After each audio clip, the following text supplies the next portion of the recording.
இன்றைய தியான வார்த்தை ஏசாயா 43 அதிகாரம் 2 நீ தண்ணீர்களைக் கடக்கும்போது நான் உன்னோடு இருப்பேன், நீ ஆறுகளைக் கடக்கும்போது அவைகள் உன்மேல் புரளுவதில்லை.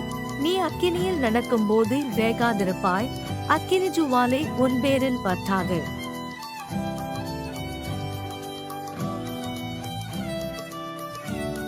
Isaiah chapter 43, verse 2. When you pass through the waters, I will be with you, and through the rivers, they shall not overwhelm you. When you walk through fire, you shall not be burned, and the flame shall not consume you. இயேசு கிறிஸ்து உங்கள் அனைவரோடும் கூட இன்றும் என்றும் இருப்பாராக. ஆமென்.